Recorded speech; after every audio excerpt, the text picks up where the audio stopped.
El ego del faraón, tercera parte. Hola, bendiciones, gracias por estar aquí.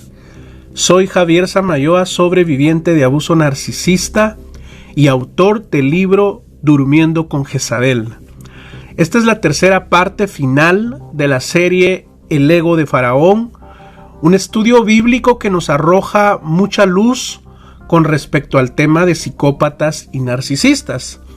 Para contextualizarlos, estamos en el éxodo de los israelitas de Egipto, que marcó el final de un periodo de una opresión horrenda por parte de Faraón.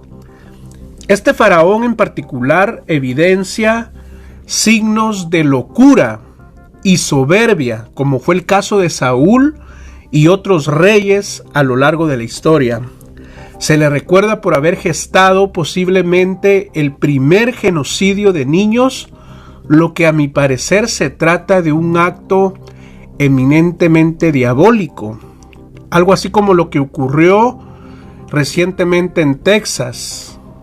El otro protagonista de este relato es nada más y nada menos que Moisés, un judío que creció dentro del palacio de Faraón, dice el relato bíblico, y bueno, que vivió en una vida de lujos, con dinero, educación, poder y muchas comodidades. Pero fue hasta los 40 años que se le abren los ojos de las injusticias de Faraón.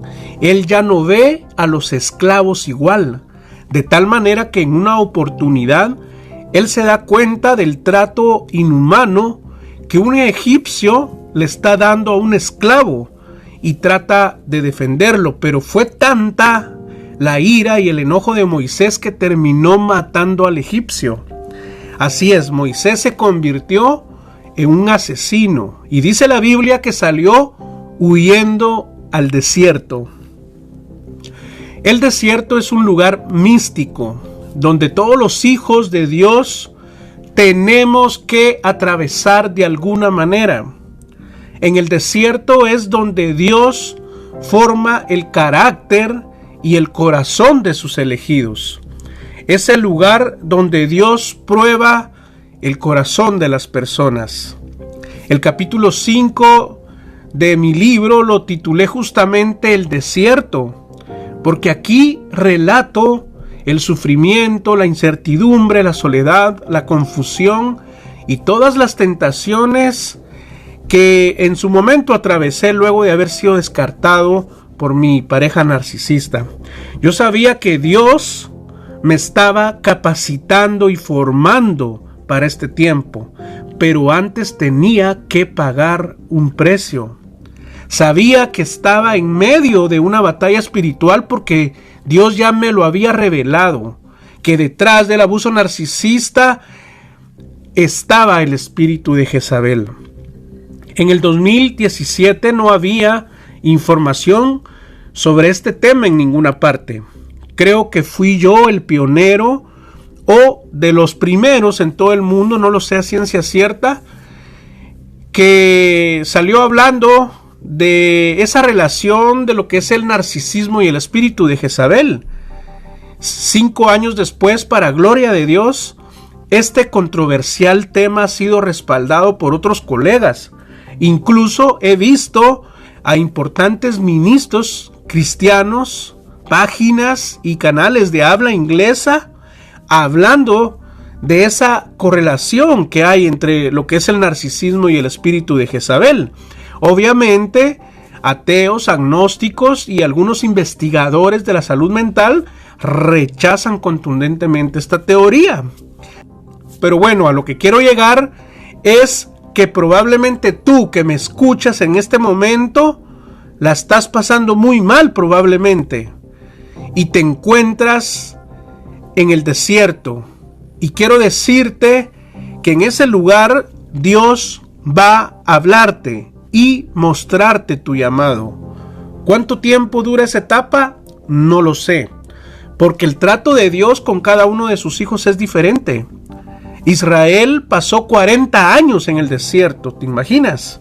Yo estuve alrededor de 2 años y ese proceso de atravesar el desierto para los que son verdaderamente hijos de Dios es inevitable, porque Dios necesita formar tu carácter, tu temperamento y personalidad. Dios te está capacitando ahora para sus propósitos divinos. Jesús le dijo a Pedro: ahora no entiendes lo que estoy haciendo, pero después lo entenderás. Entonces, cuando Moisés se fue al desierto, ahí recibió el llamado de Dios para liberar a su pueblo. Precisamente ese fue el propósito que yo recibí de parte de Dios, a ayudar a liberar a los que están en esclavitud a manos de psicópatas y narcisistas. Este es mi ministerio. Por eso creé este canal con la idea de ser útil para la iglesia en general, es decir, para cada creyente, pues que tenga no solo una perspectiva bíblica con relación al abuso narcisista, sino también para que comprenda lo que le ocurrió en su relación en términos espirituales. Porque cuando yo viví el abuso no había información. Nadie de mis amigos cristianos me entendía. Hasta la fecha, pastores y líderes desconocen esta realidad. Además, estos temas no se predican en la iglesia, ni se predicarán. Quizás este trabajo lo realizo en primer lugar para la gloria de Dios. Sinceramente, yo no espero fama ni dinero como algunos creen. Este canal ni siquiera lo tengo monetizado. Tampoco recibo ofrendas ni donativos ni nada por el estilo, pero claro, el que sienta el deseo de bendecirme económicamente, que lo haga. La información que comparto aquí es gratuita para todos, para el que lo quiera. Como siempre digo, tomen lo bueno y rechacen lo malo. Yo no lo sé todo y puedo equivocarme con algunos conceptos. Además, recuérdense que sigo siendo humano con debilidades y defectos. Pero bueno, ¿qué pasó después de que Faraón pidió misericordia a Moisés para que cesara la plaga de moscas? Moisés oró y Dios dice que inmediatamente alejó las moscas del faraón, de sus siervos y de su pueblo entero. Pero miren lo que pasó después. Éxodo 8:32. Ahora vamos a ver la verdadera condición del corazón de Faraón. Dice: pero incluso en esta ocasión el faraón endureció su corazón y no dejó que el pueblo se fuera. Aquí se confirma que eso de mostrarse muy espiritual, ¿se recuerdan? Se trataba de una jugarreta de su parte. Es decir, recibió el milagro de Dios y sin embargo no se arrepintió. Y encima se negó una vez más a liberar al pueblo. Una vez más, Faraón endureció su corazón, dejando en evidencia que esa negociación o contrapropuesta que le hizo en su momento a Moisés de orar para que alejara las moscas se trataba de un timo. En otras palabras, lo engañó. De esa manera expuso su verdadera esencia, un hombre mentiroso y tramposo. Se supone que debía cumplir su palabra, pero a él no le importó. De nuevo, le dio igual. En cambio, Moisés sí cumplió su palabra. Y esto nos habla de un corazón corrompido por parte de Faraón. Miren, la apariencia externa no necesariamente proyecta la realidad del estado de nuestro corazón. Las y los narcisistas son expertos para lucir muy bien por fuera. Incluso pueden hablar muy bonito de Dios y hasta van a la iglesia. Sin embargo, como no son personas regeneradas, su corazón sigue estando corrompido. Entonces, tarde o temprano, se les cae la máscara y ponen en evidencia su verdadero rostro. O sea, esa apariencia externa de cristiano o cristiana es una más de sus máscaras. Las y los psicópatas narcisistas de repente se ponen muy espirituales, se victimizan, negocian contigo, hasta lloriquean para obtener algún beneficio. Luego de recibir su milagro, digamos, inmediatamente cambian de opinión. Eso se llama deslealtad, oportunismo y traición. O como diría mi abuelita, eso es ser un mal agradecido. ¿Se imaginan a los israelitas en ese momento? Ellos bien ilusionados de que por fin serían libres, de que por fin volverían a casa, y Faraón, como si nada, de un momento a otro cambió de opinión. Ya me lo imagino con aquella prepotencia. Esperen, de aquí nadie se va. Y aquí podemos también hacer una analogía de nuestra relación fallida con psicópatas o narcisistas. Cuántas ilusiones frustradas porque a don Juan pues se le ocurrió la idea de cambiar de opinión sin previo aviso, y nos dejó, como dicen, con los colochos hechos, porque ante todo ese narcisista antepuso primero sus intereses y beneficio personal sin tomarte en cuenta. ¿Se recuerdan que les dije también en el video anterior que Dios conocía el corazón de Faraón y el corazón de Moisés? Dios conocía las intenciones del corazón de cada uno, y sin embargo Dios respondió a los dos en gracia y misericordia. Aquí se deja ver que Dios está interesado en el corazón de Faraón, pero ¿qué pasó? Faraón lo volvió a rechazar, y esta vez casi burlándose de él. Gálatas 6:7 dice: no os engañéis, Dios no puede ser burlado, pues todo lo que el hombre sembrare, eso también cosechará. Éxodo 9:1 continúa el relato. Entonces el Señor le dijo a Moisés: preséntate ante el Faraón y dile: el Señor, el Dios de los hebreos, dice así: deja ir a mi pueblo para que me sirva. Para que me sirva, fíjense. Porque si no los dejas ir y sigues deteniéndolo, la mano del Señor va a caer sobre los ganados que tienes en el campo y sobre los caballos, los asnos, los camellos, las vacas y las ovejas. Será una plaga muy grave. Miren, posiblemente muchos narcisistas han tenido ese trato con el Dios vivo, pero como su egocentrismo y orgullo es tan grande, su corazón ha terminado endureciéndose, de manera que terminan por eso comportándose como bebés o niños. Ese sentimiento de autoridad, grandiosidad y admiración exagerada de sí mismos, precisamente es su castigo. Mientras más persistan en su yo desmedido, definitivamente seguirán siendo gente altanera, insensible, manipuladora y envidiosa. Proverbios 16:18 dice: la soberbia procede al fracaso, la arrogancia anticipa la caída. ¿De qué nos habla esto? De que el orgulloso y arrogante al fin de cuentas fracasa. Las y los narcisistas son personas fracasadas. Fracasadas, tarde o temprano caerán, solo es cuestión de tiempo. Y ese día que caigan, nunca más se van a volver a levantar. El Imperio Romano, por cierto, el más poderoso del mundo en su momento, fue dominado por este tipo de personalidades. Al final, ese imperio terminó cayendo y nunca más se volvió a levantar. Y miren qué interesante esto: su caída se debió en gran parte a su inmoralidad sexual, porque la gente con poder y este tipo de patologías están dominadas por su propia inmundicia, depravaciones y perversidades sexuales.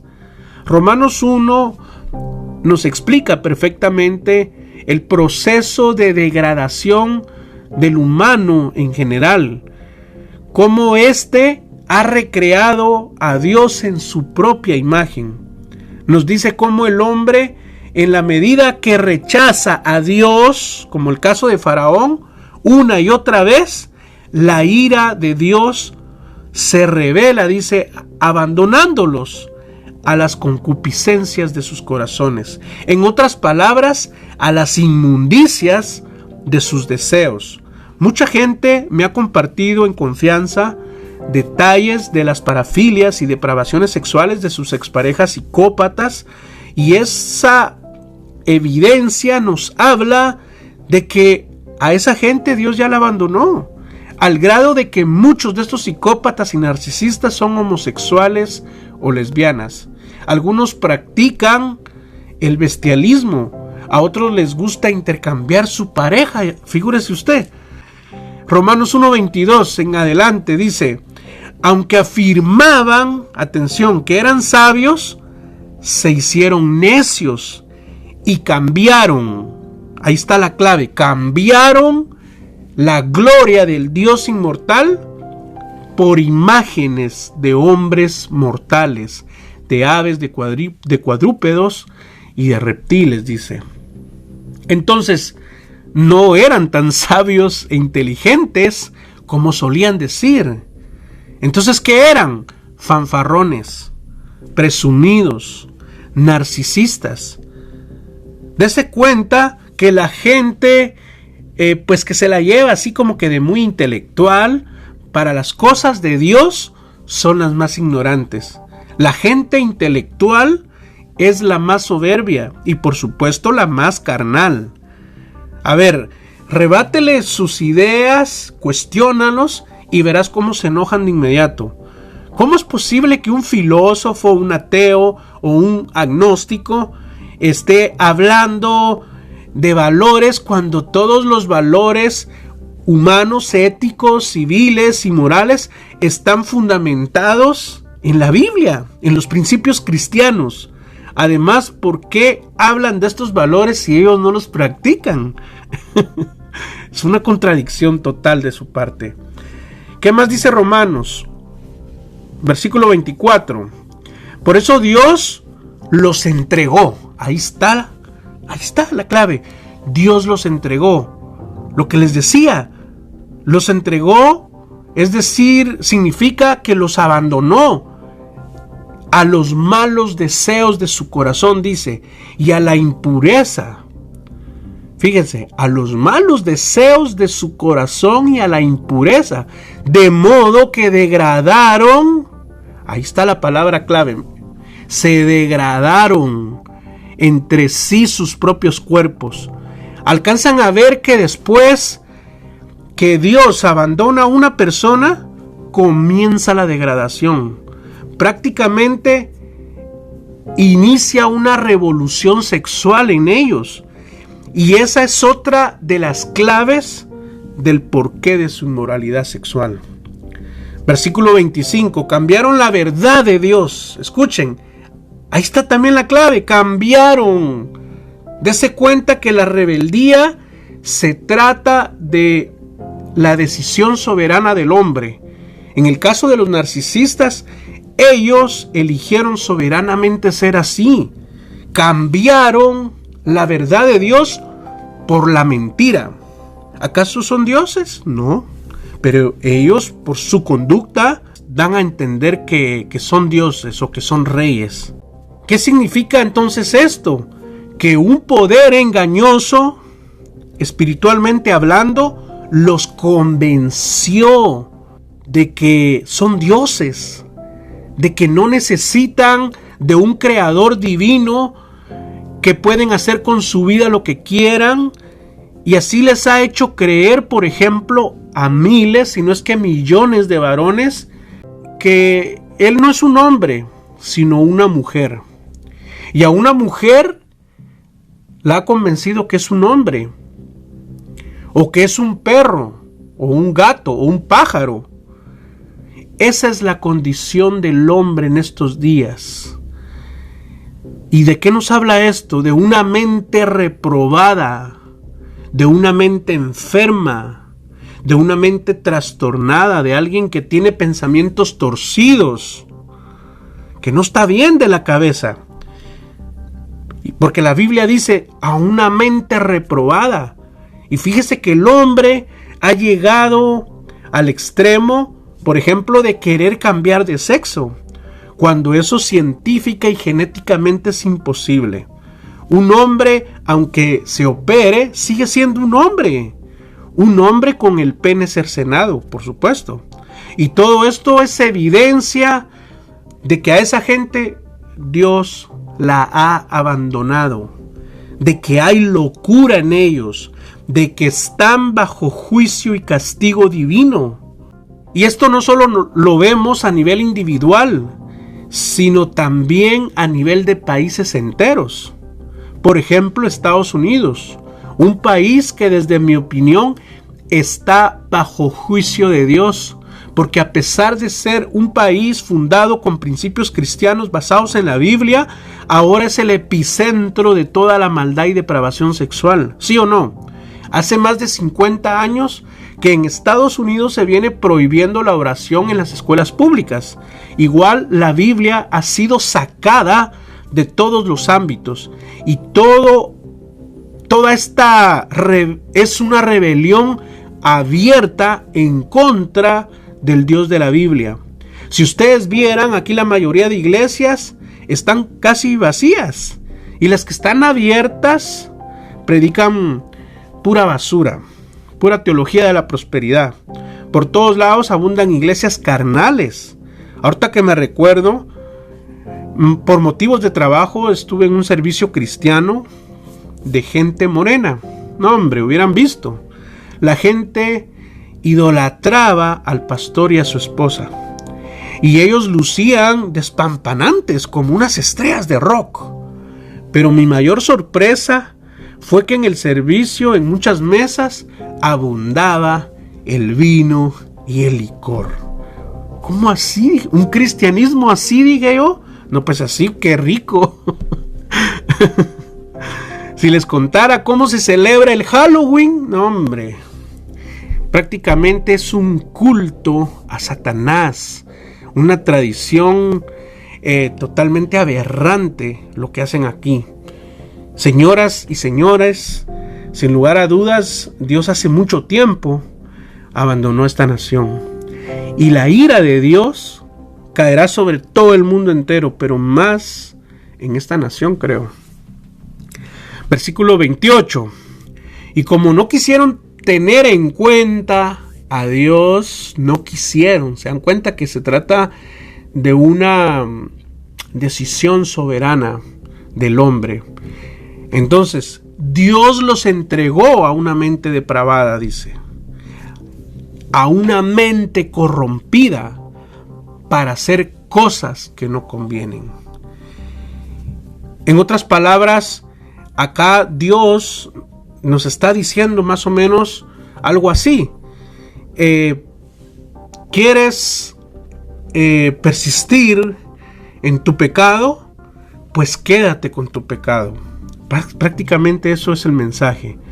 Escuchen lo que voy a decir. El narcisismo que impera en este tiempo en todo el mundo es una señal del final de los tiempos.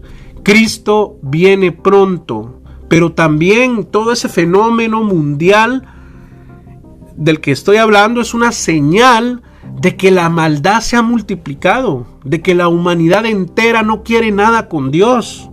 Y por eso es que naciones enteras o continentes, diría yo, como Europa, Dios los ha abandonado. El mundo, creo yo, entero está bajo juicio. El juicio divino ha caído sobre los hijos de desobediencia, principalmente sobre esos que se exaltan a sí mismos con su conducta o que se exhiben ante el mundo como estatuas de oro. Estos son los faraones de este siglo. Señores, la verdad es que esta es una serie que en lo personal me ha confrontado mucho porque todas las actitudes del faraón nos hablan de nuestra naturaleza caída. Todos podemos caer en este tipo de pecados. Creo que conté 9 o 10 veces la dureza del corazón de Faraón en todo el relato. ¿Y esto de qué nos habla? Dos cosas: de la dureza extrema del corazón de Faraón y de que Dios es sumamente paciente con nosotros.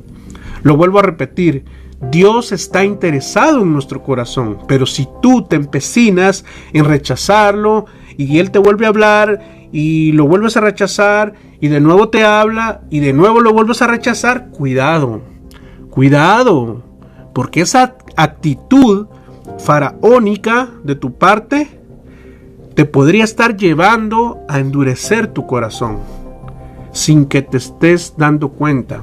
Y no vaya a ser que el Señor termine abandonándote como abandonó a Faraón. Esto es serio, señores. Sí, Dios es un Dios de amor, paciente, misericordioso, pero también es fuego consumidor. En el caso de los que son creyentes, recuerden que Dios disciplina a sus hijos. Hebreos 12. Ay, Javier, no te pases de fanático religioso. Además, esas historias son cosa del pasado. Es más, quizás ni fueron ciertas. Además, eso ya no aplica a nosotros porque estamos en la gracia, dicen algunos. Miren, este tipo de comentarios que la gente hace, de hecho, ya reflejan la dureza de su corazón. A algunos se les nota de lejos incluso la amargura. Y eso es peor. Mejor arrepiéntete, porque no sabes lo que dices. Dios ha tenido mucha paciencia contigo y conmigo, pero sabes, hasta a Dios se le acaba la paciencia. Jesús dijo: oh generación incrédula y perversa, ¿hasta cuándo estaré con vosotros? ¿Hasta cuándo tendré que soportarlos? Aquí se oía enojado el maestro, ¿verdad? Vuelvo a repetir, el endurecimiento del corazón, señoras y señores, es un juicio de Dios para aquellos que persisten en desobedecerle. Bueno, agradezco su fidelidad y atención a esta serie pequeñita, 3 mensajes pero contundentes. Yo creo que Dios está hablando y creo que vale la pena mirarnos para adentro, cómo está nuestro corazón. Recuerden que el enojo y la falta de perdón también pueden endurecer nuestro corazón. Déjame saber en la caja de comentarios de qué país eres o nos escuchas. Y si quieres ponerte en contacto conmigo, aquí te dejo mi correo electrónico y los enlaces directos para mis redes sociales. Dios te bendiga. Hasta la próxima.